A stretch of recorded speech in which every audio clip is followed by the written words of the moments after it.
L'écoute active est une compétence clé en communication, essentielle pour améliorer les relations interpersonnelles, développer l'intelligence émotionnelle et favoriser le leadership. Elle consiste à écouter avec attention, reformuler et poser des questions pertinentes pour montrer son intérêt et comprendre véritablement l'autre. Définition de l'écoute active. L'écoute active est une technique de communication qui consiste à écouter avec attention, empathie et sans jugement afin de comprendre pleinement l'interlocuteur. Elle implique non seulement d'entendre les mots prononcés, mais aussi de comprendre les émotions, les intentions et le contexte du message. Origine. Ce concept a été popularisé par le psychologue Carl Rogers, qui mettait en avant l'importance de l'écoute empathique dans les relations humaines. Les 3 piliers de l'écoute active: l'attention totale, être pleinement concentré, sans distraction. La reformulation, résumer ou répéter en d'autres mots pour valider la compréhension. Les questions ouvertes, encourager l'interlocuteur à s'exprimer davantage. Exemple d'écoute active. A. J'ai l'impression que mon travail n'est pas reconnu. B. Si je comprends bien, tu ressens un manque de reconnaissance dans ton travail. Peux-tu m'en dire plus? Cette réponse montre que B a écouté attentivement et invite à approfondir son ressenti.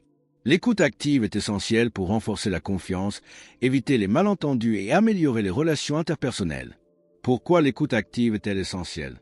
L'écoute active permet de renforcer la confiance et le respect mutuel, éviter les malentendus et les conflits, améliorer la qualité des échanges et des décisions, mieux comprendre les besoins et émotions des autres. Technique clé de l'écoute active. 1. Le contact visuel, regarder la personne avec bienveillance. 2. Le langage corporel, opiner, sourire, se pencher légèrement en avant. 3. La reformulation. Si je comprends bien, tu veux dire que. 4.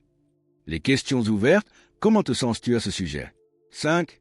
L'absence de jugement, éviter d'interrompre ou de donner des conseils trop vite. Exercice pratique pour développer l'écoute active. Exercice 1. Le jeu du miroir. Objectif. Améliorer sa capacité de reformulation. À faire en binôme. L'un parle pendant 2 minutes sur un sujet qui le passionne. L'autre reformule sans interpréter, uniquement en reprenant les mots-clés. Ou inverser les rôles. Astuce. Ne pas ajouter d'opinion personnelle, juste reformuler fidèlement. Exercice 2. Le silence stratégique. Objectif. Éviter d'interrompre et apprendre à écouter pleinement. À pratiquer lors d'une conversation. Ou pendant 5 minutes, ne pas interrompre l'autre.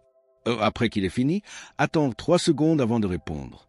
Reformulez un point clé de ce qu'il a dit avant de donner votre avis. Astuce. Prendre des notes mentales pour structurer votre réponse sans couper la parole. Exercice 3. Le mot-clé caché. Objectif. Améliorer la concentration et l'écoute sélective. Avec un partenaire. Il vous raconte une histoire en intégrant un mot-clé à plusieurs reprises. Votre mission est d'identifier ce mot et expliquer comment il s'intègre dans le contexte. Astuce. Focalisez-vous sur le sens global du message plutôt que sur chaque mot. Exercice 4. L'écoute en situation de conflit. Objectif. Apprendre à gérer les conversations tendues avec empathie. Mise en scène. Ou jouer une dispute fictive où l'un exprime une frustration. L'autre doit pratiquer l'écoute active. Reformuler sans juger. Poser des questions ouvertes. Résumer les émotions perçues. Astuce. Adopter un ton calme et éviter de répondre sur le mode défensif. L'écoute active est un atout puissant pour réussir dans la vie personnelle et professionnelle. Quelle technique vas-tu tester en premier? Dis-moi en commentaire. Si cette vidéo t'a aidé, like, abonne-toi et active la cloche. Scène fictive, écoute active vs.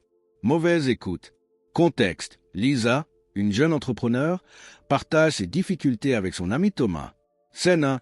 Mauvaise écoute. Personnage. Oh Lisa, stressée. J'ai vraiment du mal avec mon entreprise en ce moment. Je me sens dépassé. Thomas, distrait, sur son téléphone. Ah ouais? Ça arrive. Oh Lisa, j'ai l'impression de ne pas avancer et je me demande si je devrais tout arrêter. Thomas, agacé. T'inquiète, ça ira. Moi aussi j'ai eu une semaine difficile.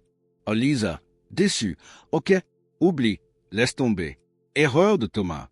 Il ne regarde pas Lisa et est distrait. Il minimise son ressenti. Ça arrive. Il ramène la conversation à lui. Il ne pose aucune question pour comprendre la situation. Scène 2. Écoute active. Personnage. Oh Lisa, stressé. J'ai vraiment du mal avec mon entreprise en ce moment. Je me sens dépassé. Thomas, regard bienveillant, attentif. Je vois. Qu'est-ce qui te fait sentir dépassé? Lisa, j'ai trop de choses à gérer en même temps et j'ai peur de ne pas y arriver.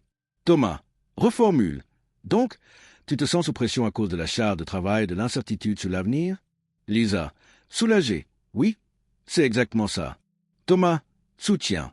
Ça doit être difficile. As-tu pensé à déléguer certaines tâches ou à faire une pause?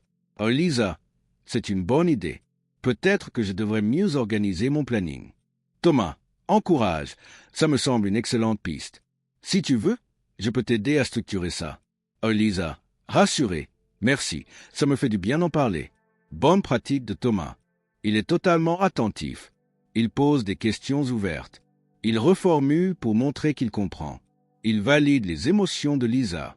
Il propose de l'aide sans imposer de solution. Pourquoi ton entourage ne t'écoute pas et comment l'améliorer?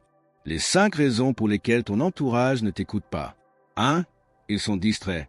Entre les téléphones, les réseaux sociaux et les pensées parasites, ton interlocuteur n'est pas toujours concentré sur toi.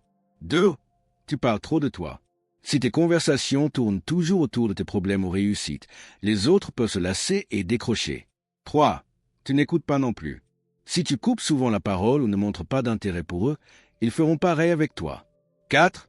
Ils ne se sentent pas concernés. Parfois, ton sujet ne les touche pas directement, ou ils ne comprennent pas pourquoi c'est important pour toi. 5. Ils se sentent jugés ou critiqués. Si tes conversations ressemblent à des leçons de morale, ils risquent de se fermer au dialogue. Comment améliorer ta communication pour être mieux écouté? 1. Donne l'exemple en écoutant activement. Sois pleinement attentif quand quelqu'un te parle. Contact visuel, reformulation, langage corporel. Pose des questions pour montrer ton intérêt. 2. Parle moins, écoute plus. Évite les monologues, fais des pauses pour laisser l'autre réagir. Pratique la règle du 50 pour 50. 50% du temps pour parler, 50% pour écouter. 3. Adapte ton message. Si tu veux capter l'attention, fais des phrases courtes et percutantes. Utilise des exemples concrets et engageants.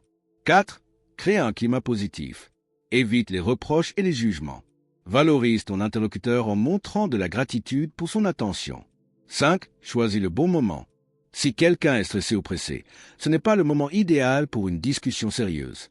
Demande. Tu as un moment pour qu'on parle? Plutôt que d'imposer la conversation. Cette vidéo vous a aidé ou vous a inspiré. Veuillez l'aimer, la commenter, partager vos expériences en commentaire.